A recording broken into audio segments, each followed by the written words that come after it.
This is Art Space, a look at where art and outer space come together. I'm Roger Launius. I'm with the Space History Division of the National Air and Space Museum, a part of the Smithsonian Institution. In this segment, we'll ask, what does outer space sound like? If I said outer space to you, what kind of music would you hear? Would it sound like this?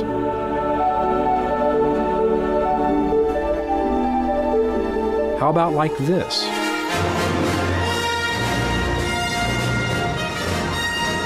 Or like this. For as long as people have been putting words to music, they've tried to make the music express what they're thinking and what they're feeling. That might be ideas, and it might be pictures in their minds. Here's one example of that. It's explained by Miles Hoffman. He's the Dean of Music at Converse College in South Carolina. A composer like Hector Berlioz, he tried to make the music expressive of the meaning of the text. And if you listen to his Requiem, you can see this all over in the Dies Irae, the Day of Wrath. We hear incredibly wrathful sounding music.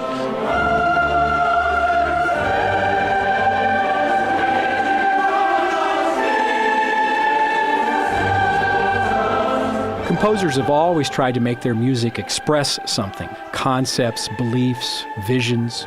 But the idea of outer space is a new concept. It's not until the Renaissance era that people began to think of anything beyond Earth as something that was real. But not until the 20th century did we really believe we could actually go there and experience it.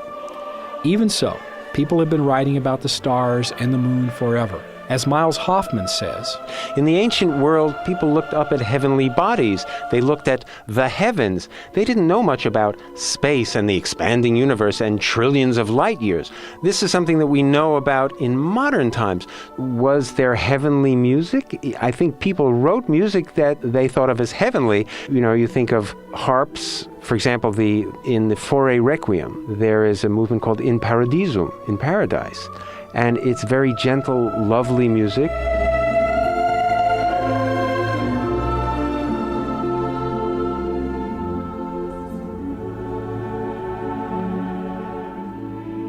Is paradise like space? I don't know. I've never been to either one. So certainly the idea of heavenly bodies inspiring people to write glorious music that makes us think of the sun and the moon and the stars, I'm sure that's been around for centuries and centuries. I don't think it would be easy to find the first person who was inspired by heavenly bodies.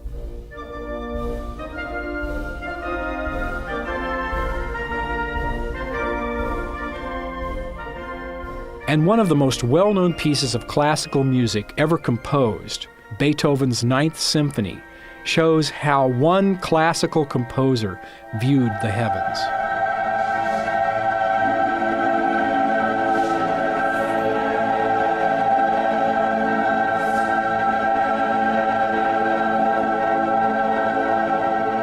And the lyrics associated with this music talks about the canopy of stars and what's above the stars. In this case, it's God who looks down upon his creation here on earth.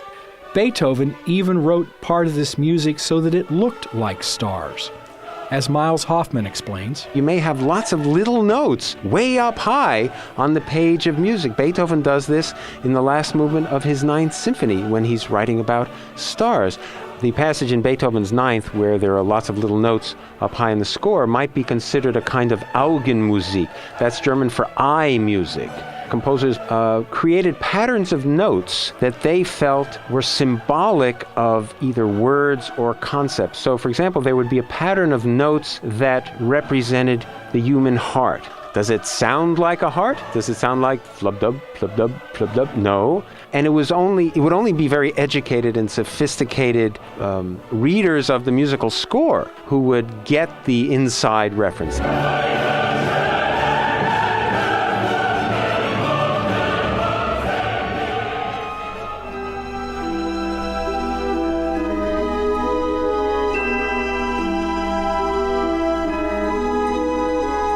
What you're hearing now is Neptune.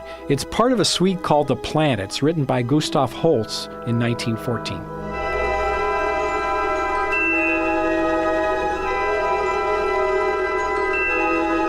Many experts believe that this is the first piece of classical music about space that sounds spacey. When Holst wrote this piece, there was a great excitement in the science world. Einstein had just recently developed his theory of relativity, suggesting that the universe is both much more complex and interesting than we ever believed before.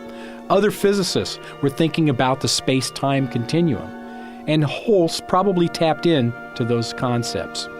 The planets inspired other people also to write music that took a guess at what outer space might sound like.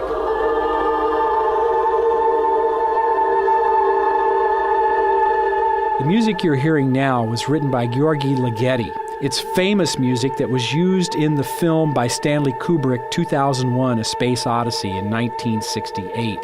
And that film set the standard for space activities in most people's minds throughout the rest of the 20th century. Ligeti's music has inspired a lot of today's composers. John Serry writes music for planetarium shows. My main inspiration for doing space music is Ligeti. He is considered the godfather of space in composer circles.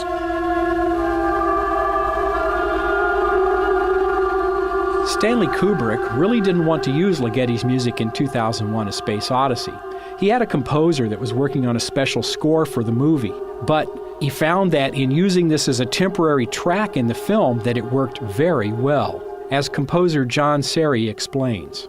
He would tell the composers, the sound people that he was working with, I want the music to sound like this. And the composers would go back to their studio and they would say, okay, let's see if we can do something that sounds like that. And they would never be able to quite come up to the level of quality that the original pieces from Ligeti offered. So Stanley Kubrick said, we're going to go with Ligeti.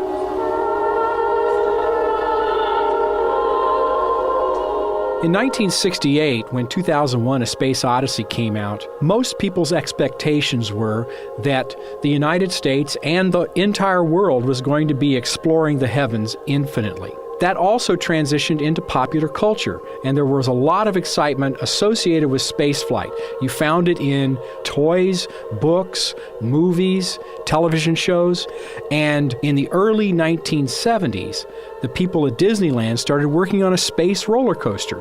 When it finally opened in 1977, it was called Space Mountain.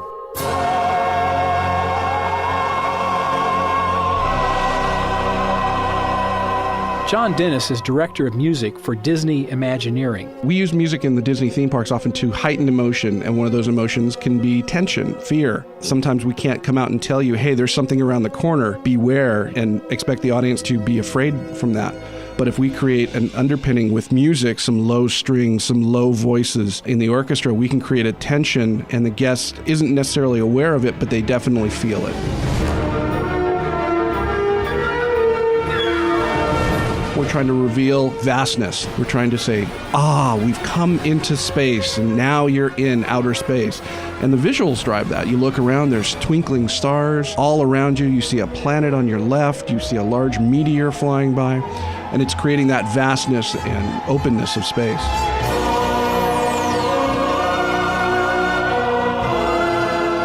The same year that Space Mountain opened, in 1977, the way we express outer space in music changed again.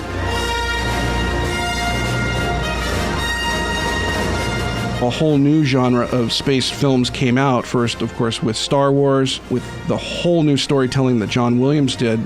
But also, we can't forget the impact of Jerry Goldsmith. I mean, the first Star Trek feature film and Alien, he scored those in the same year in 1979. In the 1970s and 80s, movies gave us one sound that we associate with space.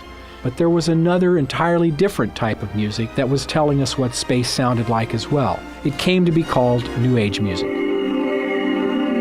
This is the kind of music that John Serry writes for planetariums.